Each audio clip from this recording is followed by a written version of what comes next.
इलाही मददे काबे ईमा मददे मदद कुन या माइनुद्दीन चिश्ती मदद कुन या माइनुद्दीन चिश्ती मदद कुन।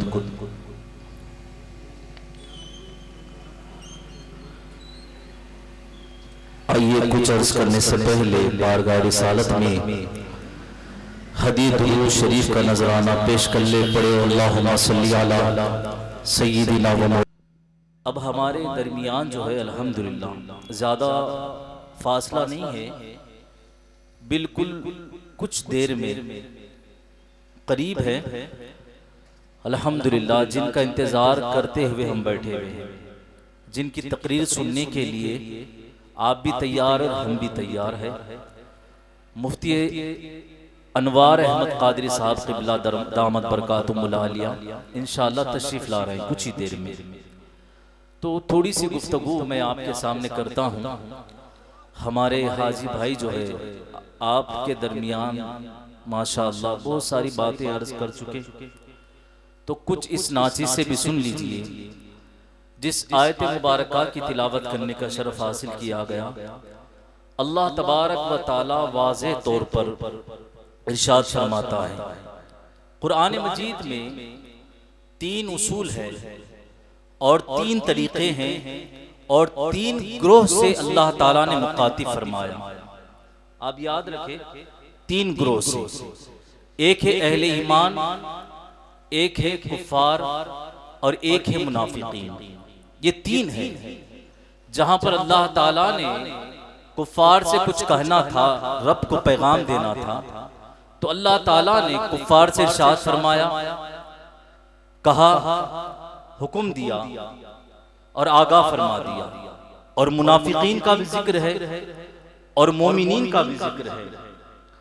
लेकिन जो आयत मुबारका की तिलावत करने का शरफ हासिल किया गया, अल्लाह तबारक व ताला ने यहाँ ना मुनाफिकीन का जिक्र किया, ना मोमिनीन, ना कुफ़ार का जिक्र किया। फरमाया कि बेशक खबरदार, अला इन्ना औलिया अल्लाह। एक नहीं, मुसलमानों के लिए नहीं सिर्फ, मोमिनीन के लिए नहीं सिर्फ, और मुनाफिकीन के लिए नहीं सिर्फ, और जो अहले ईमान नहीं है, जो ईमान जिनके दिलों में नहीं है, उनके लिए नहीं सिर्फ, बल्कि कुल अल्लाह ने जितनी मखलूकात पैदा फरमाया सबके लिए फरमाया, सबके लिए फरमाया, खबरदार बेशक सुन लो। क्या सुनो? अल्लाह ताला चाहता तो सुना देता, तो पूरी मखलूक सुन लेती, लेकिन अल्लाह ताला फरमा रहा है कि खबरदार सुनो, सुन लो।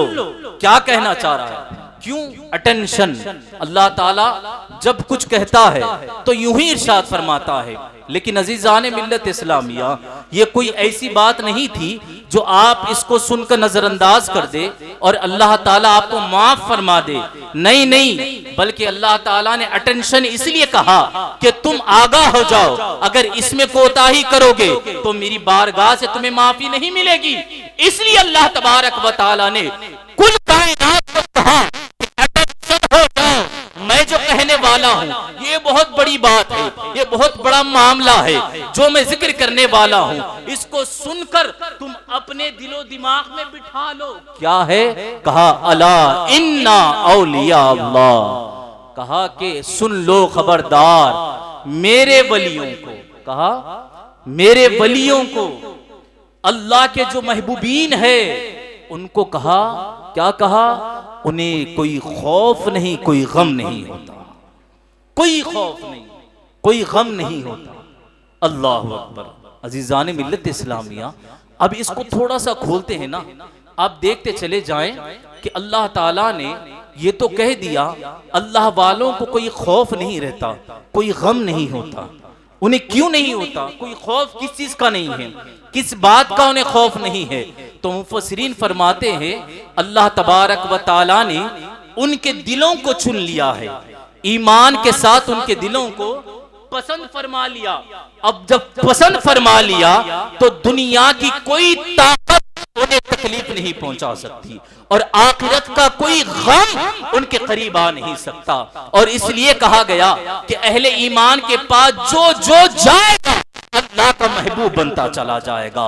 अगर आपको देखना है, आपको अगर मुताला करना है, तफसीर पढ़ना है, सीरतें पढ़ना है इस आयत मुबारका की, अगर आपको यकीनन आपको अपनी आंखों से, अपनी जुबान से, अपने कानों से, हर चीज से आपको यकीन दिलाना है तो कहीं दूर जाने की जरूरत नहीं है, कहीं कहीं दूर दूर जाकर पढ़ने की जरूरत नहीं है। अजीजान मिल्लत इस्लामिया, आइए हिंदुस्तान के राजा, हमारे ख्वाजा की धरती जहां पर हम बस रहे हैं, गरीब नवाज की सीरत आप पढ़ लें तो आपको पता चलेगा कि गरीब नवाज जब हिंदुस्तान में तशरीफ लाए, गरीब नवाज जब हिंदुस्तान में आए तो पूरी हिंदुस्तान का बादशाह जो मौजूद था वो गरीब नवाज रदी अल्लाह ताला को न जाने कैसे कैसे तकलीफ दे रहा था।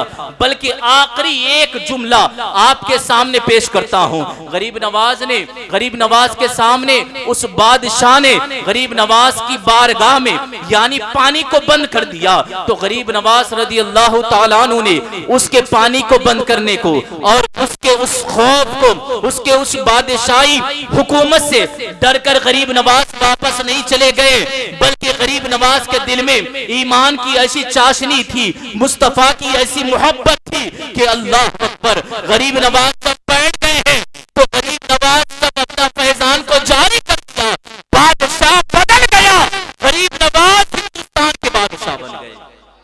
और इसलिए कहा गया कि ख्वाजा रसूल से हम उनकी दुआओं को और उनकी परेशानियों को दूर फरमा देता है, दूर कर देता है। अजीजान मिल्लत इस्लामिया, आइए अब मैं आपको वो बात बताऊं, ईमान का ये तकाजा है, ईमान का ये तकाजा है कि मोहब्बत रसूल के साथ अल्लाह वालों से मोहब्बत करना, अहले ईमान से मोहब्बत करना। और ईमान का ये तकाजा है जहां कहीं भी हम कलमा पढ़ते हैं और ईमान के साथ हम अल्लाह की बारगाह में इबादत करते हैं तो याद रखिए सिर्फ कलमा पढ़ने से मुसलमान नहीं होता जब तक के मुस्तफा से मोहब्बत नहीं कर लेता। मोहब्बत मुस्तफा से नहीं करता, ये कोई ऐसी बात नहीं, बल्कि याद रखो जब तक के कलमा वो मुकम्मल हो ही नहीं सकता जब तक के मुस्तफा को दिल से मोहब्बत नहीं करता, दिल से मानता नहीं, दिल से यकीन नहीं करता। अल्लाह अकबर। मोहब्बत रसूल का क्या तकाजा है, मोहब्बत रसूल का माने क्या है। आपको मैं बताऊं कि दुनिया की हम जब मोहब्बत करते हैं ना तो लोग इसका अज्र मिलता है नहीं मिलता हम नहीं जानते। मोहब्बत दुनिया से करते हैं इसका हमें नहीं मालूम इसके एवज में हमें क्या मिलेगा। लोगों से मोहब्बत करते हैं तो इसका हम मतलब नहीं मालूम, इसका हम अज्र नहीं मालूम कि क्या मिलेगा। लेकिन मोहब्बत रसूल का ये ईमान है, ये तोहफा है। जो इंसान मोहब्बत रसूल सरकार से मोहब्बत करता है वो दुनिया में भी कामयाब होता है और कब्र में भी कामयाब होता है और हश्र में भी कामयाब हो जाता है। सुभान अल्लाह। हजरत इमाम बूसरी बहुत बड़े शायर भी है, बहुत बड़े वली भी है और बहुत बड़े मुहद्दिस भी है। इमाम शफी काड़वी रहमतुल्लाहि ताला अलैह इस वाक़े को नकल फरमाते हैं, सुनिए। हमारी मोहब्बत अलग है, हमारा मोहब्बत का तकाजा अलग है। कुरान मजीद नहीं बल्कि कई ऐसी कुरान मजीद में भी और हदीस मुबारका में भी ये जिक्र आया है जब तक के मुस्तफ़ा से इंसान अगर मोमिन बनना है उस वक्त तक मोमिन नहीं बन सकता जब तक के मुस्तफ़ा से मोहब्बत नहीं करता। इमाम बूसरी बहुत बड़े शायर हैं, गुजरे हैं, कसीदा भी लिखे हैं, आप जानते भी हैं। इमाम बूसरी पहले बादशाहों के कसीदे लिखा करते थे। किसके? बादशाहों के कसीदे लिखा करते थे। इमाम बूसरी कलम चलाते तो बादशाहों के बहुत बेहतरीन कसीदे लिखते थे। लेकिन जब उनको एक बीमारी उनके करीब आई तो ऐसा लग रहा था वो पालिश मारा, एक हिस्सा काम नहीं कर रहा है। तो इमाम बूसरी अलैहि रहमा घर में मौजूद है, अपने रूम के अंदर मौजूद है। एक दिन गुजरा, 2 दिन गुजरा, 3 दिन गुजरे। इमाम शफी कालवी रहमतुल्लाह ताला अलैह फरमाते हैं टोटल 22 दिन गुजर गए, टोटल 22 दिन गुजर गए। इमाम बूसरी फरमाते हैं कि मैं जिनके दुनिया में कसीदे लिखा करता, जिनकी मैं तारीफ किया करता, जिनके मैं बारगाहों में, जिनकी यानी तख्तों के पास मैं कसीदे लिखकर पेश किया करता, हम भी आजकल ऐसे बहुत सारे लोग हैं जिनकी तारीफ करते हैं, दुनियादार लोगों के कसीदे लिखते हैं, उनकी मोहब्बत में जो 2 जुमले बोल देते हैं। लेकिन अजीजान मिल्लत इस्लामिया, मैं आपको जो बताना चाहता हूं सुनिए। बड़े शायर मुहद्दिस, अल्लाह अकबर, इमाम बूसरी फरमाते हैं कि मेरी इतनी उम्र गुजर चुकी है, उसके बाद जब मैं बीमारी में मुब्तला हो गया, लेकिन 22 दिन गुजर गए, कोई बादशाह मेरे पास नहीं आया, यानी मुझे देखने के लिए नहीं आया, मेरी इयादत के लिए नहीं आया, मेरी पुरसाने हाल के लिए पूछने के लिए भी नहीं आया। मेरी उम्र मैंने उनके हवाले किया था। अजीजान मिल्लत इस्लामिया, इमाम बूसरी क्या फरमाते हैं सुनिए। अब तक मैं दुनिया के बादशाहों के कसीदे लिखता था, लेकिन इमाम बूसरी फरमाते हैं अपने कलम को उठाया और उठाकर कहते हैं कि दुनिया के बादशाहों के कसीदे अब तक लिखा, लेकिन अब एक मर्तबा अब देखते तो सही कि सरदार का कसीदा लिखना शुरू करते हैं। इमाम बूसरी इधर कसीदा लिख रहे हैं, इधर कसीदा कलम चल रहा है, इधर कसीदा मुकम्मल हो रहा है। अल्लाह अकबर। लिखते लिखते इमाम बूसरी की आंखें बंद हो जाती है, नींद लग जाती है। अजीजान मिल्लत इस्लामिया, जरा अंदाजा तो लगाएं, एक मर्तबा एक इंसान, एक शायर एक मर्तबा बारगाह रिसालत में कसीदा पेश कर रहा है। आंख लगती है, जैसे ही आंख लगना था, इधर आंख लगती है, इधर दिल का किस्मत का सितारा जगमगा रहा है। दीदार मुस्तफा, सुभान अल्लाह, मुस्तफा की आमद हो जाती है। इमाम बूसरी अपने आंखों से ख्वाब के अंदर मुस्तफा का दीदार कर रहे हैं, सहाबा भी मौजूद है। इमाम बूसरी फरमाते हैं अल्लाह अकबर, जलवे मुस्तफा को मैं देख रहा हूँ। मुस्तफा जाने रहमत सल्लल्लाहु तआला अलैहि वसल्लम फरमाते हैं बूसरी, जो कसीदा तुम लिखे थे वो कसीदा तो सुनाओ ना, वो कसीदा तो सुनाओ ना। अजीजान मिल्लत इस्लामिया, मोहब्बत रसूल का तकाजा देखे, मोहब्बत रसूल का इनाम तो देखे, अल्लाह क्या अता फरमाता है और मुस्तफा क्या अता करते हैं। अल्लाह अकबर। इमाम बूसरी जब कसीदा मुकम्मल करते हैं तो इमाम बूसरी फरमाते हैं मुस्तफा ने करीब बुलाया, रसूल पाक करीब बुलाए, रसूल आजम करीब बुलाते हैं, और रसूल आजम सल्लल्लाहु तआला अलैहि वसल्लम ने इमाम बूसरी से, अल्लाह अकबर, एक रिवायत में है मुस्तफा ने अपने जुबान मुबारक से, अल्लाह अकबर, इमाम बूसरी के ऊपर दम फरमाया, और एक रिवायत में है इमाम बूसरी के जिस्म मुबारक पर जहां पॉलिश मार चुकी थी, वहां पर मुस्तफा ने अपने दस्ते मुबारक से उस पूरे जिस्म पर इमाम बूसरी के ऐसे हाथ फेरा। अल्लाह अकबर। इमाम बूसरी फरमाते हैं ये तमाम वाकया ख्वाब में हो रहा है। अब इमाम बूसरी फरमाते हैं उसके बाद मुस्तफा ने यानी अपने चादर मुस्तफा, चादर अनवर, अल्लाह अकबर, उस चादर मुबारक को मुस्तफा ने इमाम बूसरी को अता फरमाया। कहा ए बूसरी लीजिए इसका तोहफा, ए बूसरी ले लो इसका तोहफा है। अल्लाह अकबर। कसीदे का तोहफा, अल्लाह अकबर, मुस्तफा अपना चादर मुबारक अता फरमा रहे हैं। ये तमाम वाकया ख्वाब के अंदर हो रहा है। अजीजान मिल्लत इस्लामिया, जरा अंदाजा तो करें कि एक इंसान मुस्तफा की मोहब्बत का एक लम्हा यानी मोहब्बत का तकाजा जब दिल में पैदा हो गया तो इमाम बूसरी ने कलम को उठा लिया। जैसे ही कलम उठाया अल्लाह ने मुस्तफा का दीदार करा दिया। अब इतना ही दीदार कराया नहीं बल्कि मुस्तफा ने अपने चादर मुबारक ख्वाब में अता फरमा दी। इमाम बूसरी फरमाते हैं जैसे ही मेरी आंख खुली ये वाकया ख्वाब में चल रहा था, ये मंजर ख्वाब में चल रहा था। इमाम बूसरी फरमाते जैसे ही मेरी आंख खुली, अल्लाह अकबर, जैसे मैं पलट कर देखता हूँ तो जो चादर मुस्तफा ने अता फरमाई थी ख्वाब में, हकीकत में वो चादर मेरे बाजू मौजूद, हकीकत में वो चादर मौजूद थी। इतना ही नहीं, जो पॉलिश मार कर हाथ पैर काम नहीं कर रहे थे, इमाम बूसरी फरमाते हैं मेरा दिल चाहा चादर को देखकर जो चादर ख्वाब में अता कर सकते हैं तो वो मुस्तफा मेरे मर्ज को भी दूर कर सकते हैं। इमाम बूसरी एक उठ के खड़े हो गए। इसलिए बरेली के इमाम इरशाद फरमाते हैं कि सुभान अल्लाह, कि क्या फरमाते हैं कि मेरे करीम से गर कतरा दरिया बहा है गुरबे। सुभान अल्लाह, मुस्तफा की मोहब्बत करने का सिला है, ये अहलुल्लाह ने हमको दिया है, अता फरमाया, बताया मोहब्बत रसूल कैसे की जाए, किस अंदाज से हमको करना है रसूल से मोहब्बत, रसूल से मोहब्बत। और याद रखो, सिर्फ रसूल से मोहब्बत कर रहे हैं और अहले बैत से मोहब्बत नहीं कर रहे हैं, ये हो ही नहीं सकता। रसूल से मोहब्बत कर रहे हैं, सहाबा से मोहब्बत नहीं कर रहे हैं, ये हो ही नहीं सकता। रसूल से मोहब्बत कर रहे हैं और अल्लाह वालों से मोहब्बत नहीं कर रहे, ये भी नहीं हो सकता, ये हो ही नहीं सकता।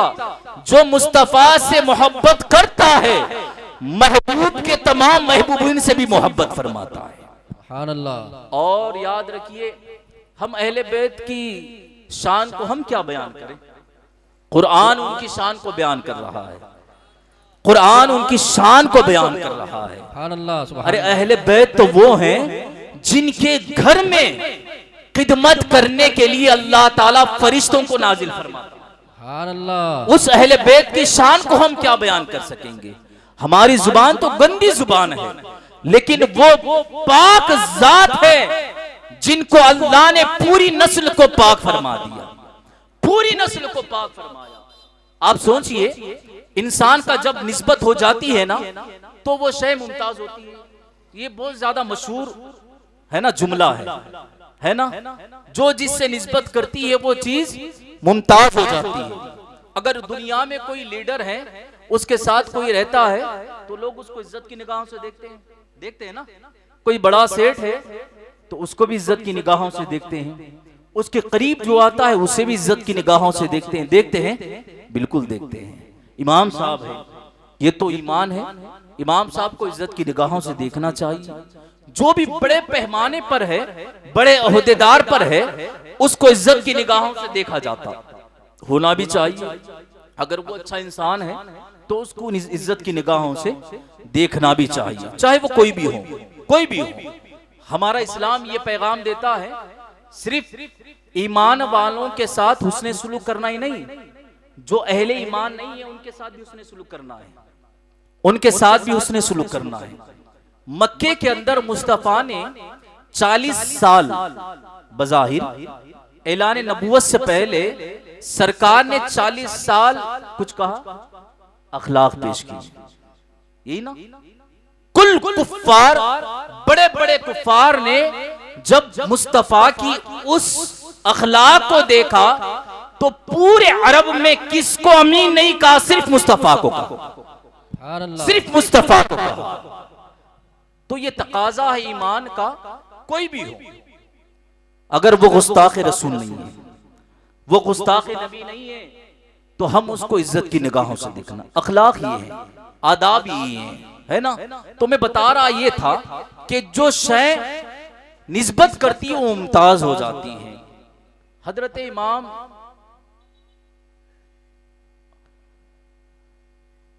शाह वलीउल्लाह मुहद्दिस देहलवी अलैहि रहमा फरमाते हैं कि मुस्तफा की निस्बत करदा चीज, सरकार से जो चीज टच हो जाती है, टच है ना, टच हो गई तो फरमाते इमाम साहब फरमाते हैं कि सुभान अल्लाह, वो चीज अर्श से भी अफजल हो जाती है, अर्श से भी अफजल होती है, उसका मुकाम बढ़ जाता है। जो चीज मुस्तफा से टच हो जाए, जो चीज मुस्तफा से मस जाए, लग जाए, एक बार, बार बार नहीं, एक बार लग गई, वो चीज अर्श से भी अफजल हो गई, अर्श मुअल्ला से भी अफजल हो गई। अजीजान मिल्लत इस्लामिया, एक बार टच हो जाए तो अर्श मुअल्ला से अफजल हो जाए, और बार बार जिसे टच करना होता है ना, मुस्तफा इधर से हुजरे से निकल रहे हैं और मिंबर तक आ रहे हैं, हुजरे से निकल रहे हैं, मिंबर तक आ रहे हैं, एक बार टच होती है, अर्श से भी अफजल हो जाती है। लेकिन जो बार बार टच हो जाती है, अल्लाह ताला उसको जन्नत की क्यारी बना देता है। और इतना ही नहीं, जो चीज निस्बत करने वाली होती है वो अफजल हो जाती है। लेकिन जरा अंदाजा करो, मुस्लिम शरीफ की हदीस है, मुस्तफा फरमाते हैं, ऐ सैयदा फातिमा, वो मेरी जिगर का टुकड़ा है, जो एक बार टच हो जाए वो अफजल होता है। जिसे मुस्तफा जिगर का टुकड़ा कहते तो उसकी शान का आलम क्या होगा। इसलिए बरेली के इमाम इरशाद फरमाते हैं, तेरी नस्ले पाक में है बच्चा बच्चा नूर का, तू है ऐने नूर, सब घराना नूर। ये शान है अहले बैत की, ये शान है मुस्तफा के घराने की। अजीजान मिल्लत इस्लामिया, मेरी गुफ्तगू इतनी ही काफी है, बस है इसलिए कि हमारे बहुत बड़े जो है कायद भी तशरीफ लाने वाले हैं अल्हम्दुलिल्लाह। तो मैं इसी के साथ मैं आपसे रुखसती चाहता हूँ इस नीयत से कि अल्हम्दुलिल्लाह इमाम अहमद रजा मस्जिद कायम की गई है, तो अल्हम्दुलिल्लाह इसको आबाद करना है। सिर्फ जलसे में आना मकसद नहीं है, बल्कि इस मस्जिद को आबाद करना है। इस अंदाज से आबाद करें कि लोग देखकर कहे उठे, मजबूर हो या मसरूर होकर, किसी भी हाल में उनके जुबान पे एक जुमला जारी होना चाहिए, अरे कहीं शाहपुर के अंदर अगर आशिकों की मस्जिद, मुस्तफा की गुलामों की मस्जिद को देखना है तो जाओ इमाम अहमद रजा मस्जिद को देख लिया करो। इस अंदाज से इंशाअल्लाह उसका फरोग होना चाहिए और उसके अंदर हम इंशाअल्लाह आप तशरीफ लाना है। बार बार जब भी वक्त मिले आप मस्जिद को आए, नमाजों को तो जरूर आना है, जब भी वक्त मिले आप मस्जिद को आया करें। अल्लाह ताला की बारगाह में दुआ है, मौला तबारक व तआला हमें सुनने से ज्यादा अमल करने की तौफीक अता फरमाए। और बिलखुसूस जिन लोगों ने इस महफिल को, इस बज़्म को सजाया है, अल्लाह ताला उनको दोनों जहां की बरकतें अता फरमाए। वमा अलैना इल्लल बलागुल मुबीन। अस्सलामु अलैकुम व रहमतुल्लाहि तआला व बरकातुहू।